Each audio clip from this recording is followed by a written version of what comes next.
siang, sore, atau malam. Izin memperkenalkan diri. Nama saya Natalia Desiani Nursimin, NIM 135232157. Dan pada kesempatan kali ini, saya ingin mempresentasikan mengenai hasil implementasi program makalah saya yang berjudul Analysis of Taste Profile Patterns Using Singular Value Decomposition to Support Restaurant Menu Selection. Terima kasih. Halo semuanya, sebelum menjelaskan lebih detail mengenai makalah saya dan juga program yang telah saya buat, saya ingin bertanya sebuah pertanyaan sederhana. Pernah nggak sih kalian pergi makan ke restoran, terus megang buku menu yang tebel banget? Atau mungkin kalau di zaman sekarang, nge-scan buku menu digital, terus ngeliat, wah, halamannya banyak banget. Terus kalian tiba-tiba jadi bingung mau pesan apa. Tentunya kita semua pernah mengalami hal ini karena ini adalah hal yang sangat sering terjadi. Kalau dalam psikologi, fenomena ini disebut sebagai the paradox of choice.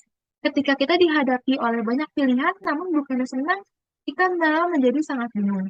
Otak kita seakan-akan jadi bingung dalam membuat keputusan. Hal ini dinamakan sebagai decision paralysis ketika kita kesulitan untuk membuat sebuah keputusan. Masalahnya tentunya menjadi semakin ribet ketika kita ternyata tidak familiar dengan nama-nama menu yang ada di sana. Nama-namanya terkesan asing dan juga kita tidak pernah pergi ke restoran tersebut sebelumnya. Jadi kita hanya bisa menebak-nebak rasa hanya dalam gambar. Dan terkadang pun menunya tidak terdapat gambar. Kalau kita asal pilih, resikonya bisa fatal. Kita tiba-tiba tidak suka makanan tersebut dan hanya buang-buang uang saja. Kita bisa lihat kayak pada pelayan, namun dengan banyaknya menu yang ada di restoran, mungkin pelayan tidak menghafal semua menu yang ada. Atau mungkin penilaiannya juga bisa saja subjektif.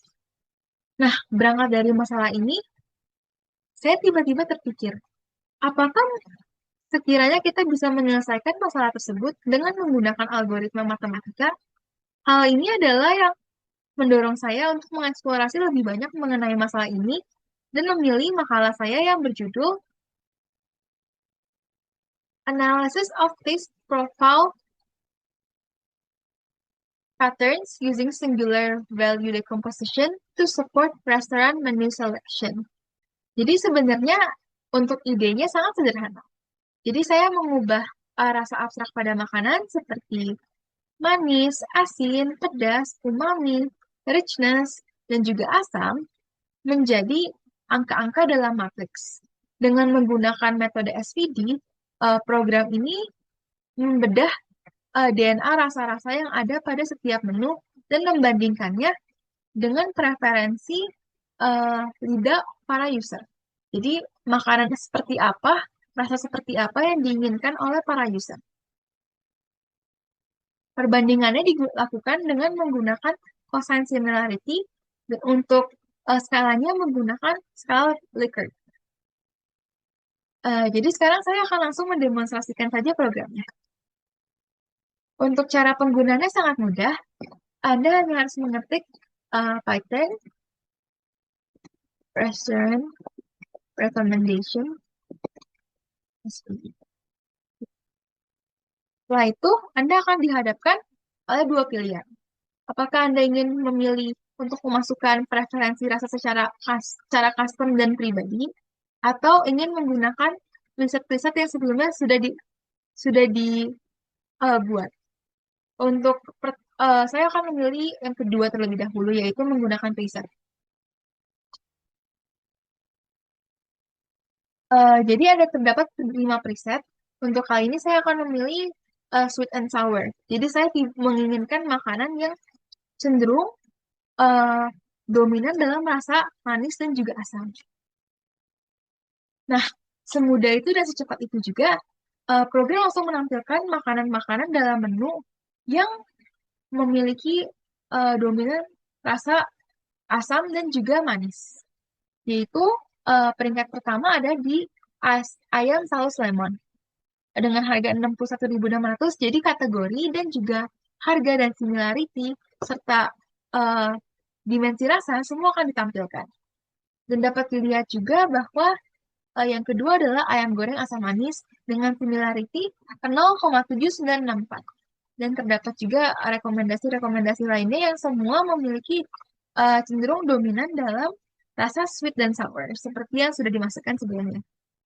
Jadi, cara kerjanya adalah semua makanan pada menu akan dikelompokkan dan sistem dapat mengolah secara otomatis sesuai dengan keinginan user. Jadi kalau user menginginkan makanan yang asin, maka sistem akan merekomendasikan makanan-makanan dengan rasa tersebut. Sekarang saya akan mencoba untuk enter your own taste preference. Jadi dia akan meminta Anda untuk memasukkan untuk sweet, Anda ingin scale dari terasa banget atau tidak terasa sama sekali. Saya ingin memilih sweetnya satu saja. Untuk salty, saya akan memilih 2. Untuk sour, saya akan memilih 2 juga. Untuk spicy, karena saya sangat menginginkan makanan yang pedas, saya akan memilih 5. Untuk umami, saya akan memilih 4, karena saya ingin makanan yang uh, memiliki kombinasi antara rasa umami dan juga rasa pedas. Lalu untuk richness, saya akan menaruh 3 saja. Lalu setelah itu, list preferensi skalanya akan ditunjukkan. Yaitu saya memilih sweet 1, salty 2, sour 2, spicy 5, umami dan 4, dan richness 3. Itu makanan yang didominasi oleh rasa pedas dan juga umami. Setelah itu Anda dapat memilih berapa banyak menu rekomendasi yang Anda inginkan. Untuk kali ini saya akan memilih 3 saja. Nah, lalu akan langsung dikeluarkan menu-menu rekomendasi tersebut. Yaitu yang pertama sup ayam pedas Sichuan dengan kategori sup, price 58.600, similarity 0,8437, dan jika Anda lihat di sini, dia sangat didominasi oleh rasa spicy dan umami, yaitu spicy-nya 5 dan umami faktornya 4. Lalu yang kedua juga sama, walaupun dia tidak sepedas dari menu yang pertama, dia juga didominasi oleh spicy dan umami level yang tinggi. Untuk yang ketiga juga sama, dengan spicy-nya 5 dan umaminya 3. Jadi cara kerja sistemnya sangat mudah. Sekian untuk demonstrasi makalah saya. Terima kasih banyak atas waktunya.